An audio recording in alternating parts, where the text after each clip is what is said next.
आप लोग भी खुद से अपना एक सपना बनाइए और फिर उस सपने को हासिल करने के लिए जुट जाइए, क्योंकि जो सपना है वही आपको एनर्जी देगा कि आप मेहनत भी करें और निरंतरता से मेहनत करें।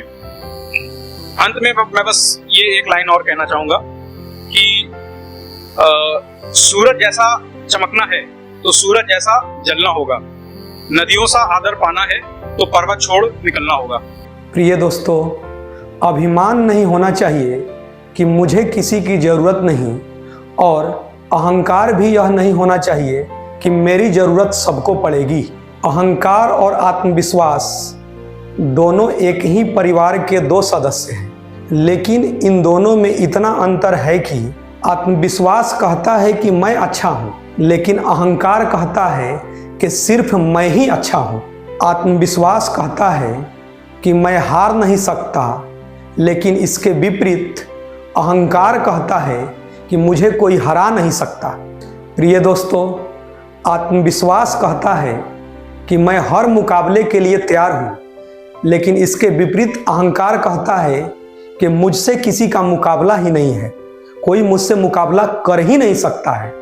कहते दोनों ही हैं, करके दिखाते दोनों ही हैं, बस फर्क इतना है कि आत्मविश्वास की गूंज सफलता तक जाती है, लेकिन अहंकार की गूंज विनाश तक।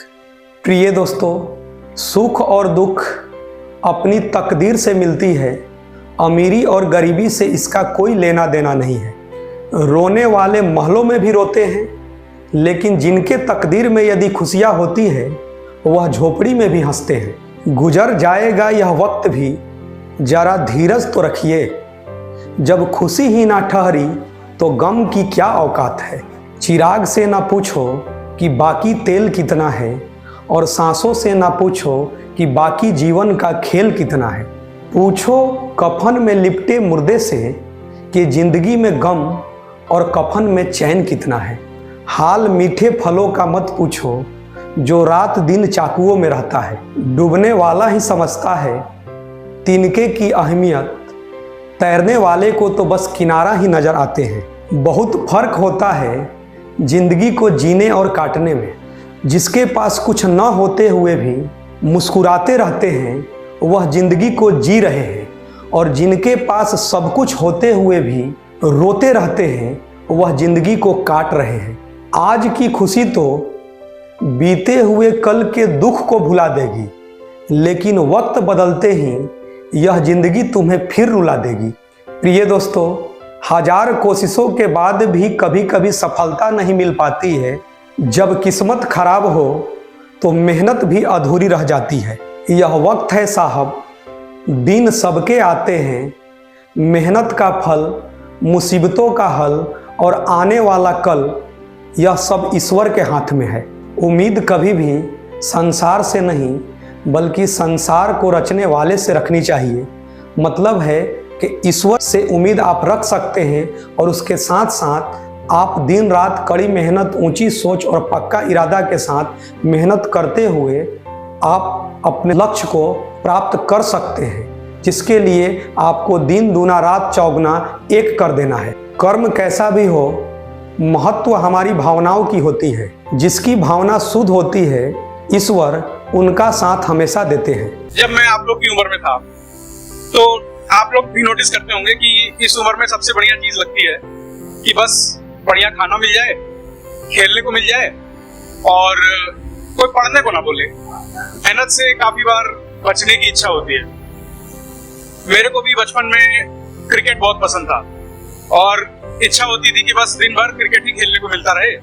लोग क्लास में बैठा करके क्यों पढ़ा रहे हैं, गेम्स पीरियड ही सारे पीरियड होने चाहिए थे, और इस तरह की चीजें लगती थी उस टाइम पे। एक और चीज जो उस समय लगती थी वो ये थी कि जैसे हर चीज पे हमारा हक है।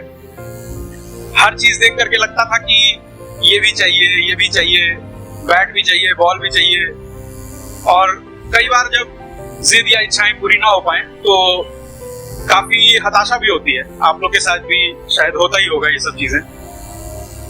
लेकिन अब जब मैं यहाँ खड़ा हूँ आप लोग से काफी बड़ा और उम्र के साथ थोड़ी अकल भी आ गई है, तो अब ये समझ में आता है कि वो जितनी भी चीजें थी वो बहुत ही छोटी होती उनके आगे, जो असल में हमारे पेरेंट्स या हमारे टीचर्स हमसे करने को कह रहे होते हैं। क्योंकि बचपन में तो लगता है कि बस सारी चीजें आसान रहे, लेकिन जिंदगी असल में आसानी से बिताई नहीं जा सकती।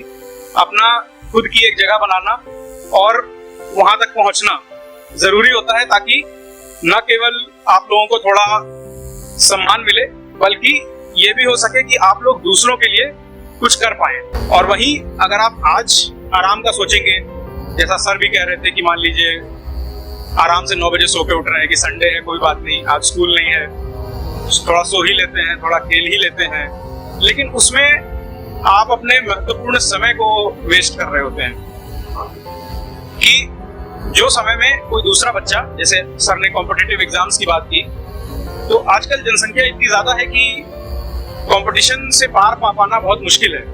अगर आप कुछ एक्स्ट्रा नहीं कर रहे हैं जो कि आम जनता कर रही हो उससे, तब तक आप कॉम्पिटिटिव एग्जाम्स में आगे नहीं बढ़ पाते। तो उस निरंतरता के लिए ये जो था मेरे पापा का स्टेटमेंट, उससे मेरे को काफी प्रेरणा मिली थी और शायद आज आप लोगों को भी मिल पाए। इसके अलावा दूसरी बड़ी चीज होती है सपने।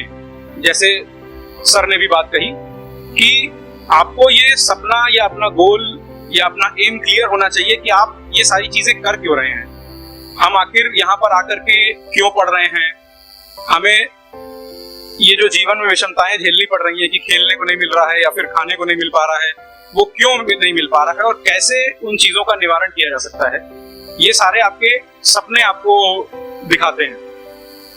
और सपने से कई बार जैसे हम लोग भी समझते हैं कि भाई रात को सो लिया, सपना देख लिया, हो गया, लेकिन किसी ने कहा था कि सपने वो नहीं जो आप नींद में देखते हैं, सपने वो हैं जो आपको नींद आने नहीं देते हैं। तो यहाँ पर मैं बताना चाहूंगा कि मेरा जो अभी तक का सफर रहा है और जो मैं यहाँ आज आपके सामने खड़ा हूँ, उसके पीछे एक बहुत बड़ा रीजन है जो बचपन से मेरे को मेरे पापा ने सपना दिखाया था, सिविल सर्विसेज में जाने का, IAS IPS बनने का। तो ये जो सर्विसेज हैं शायद आप लोगों ने भी थोड़ा बहुत सुना हो, लेकिन अधिकतर इन सर्विसेज को इस तरह से दिखाया जाता है कि गाड़ी बंगला और इज्जत मिलेगी तो आपको खुद को अच्छा लगेगा। लेकिन मैं एक और चीज इसमें बताना चाहता हूँ कि ये सारी चीजें हैं जो आप 1 महीना 2 महीना 100 दिन तक एंजॉय कर पाएंगे, उसके बाद इन चीजों का जो क्रेज है वो खत्म हो जाता है। ये सर्विसेज आपको उससे भी बड़ी चीज जो प्रदान करती हैं वो ये है कि आप ना सिर्फ खुद की बल्कि कई लाखों और जीवनों को प्रभावित कर सकते हैं। तो मैं ये कहूंगा कि आप लोग भी खुद से अपना एक सपना बनाइए और फिर उस सपने को हासिल करने के लिए जुट जाइए, क्योंकि जो सपना है वही आपको एनर्जी देगा कि आप मेहनत भी करें और निरंतरता से मेहनत करें। अंत में मैं बस ये एक लाइन और कहना चाहूंगा कि सूरज जैसा चमकना है तो सूरज जैसा जलना होगा, नदियों सा आदर पाना है तो पर्वत छोड़ निकलना होगा।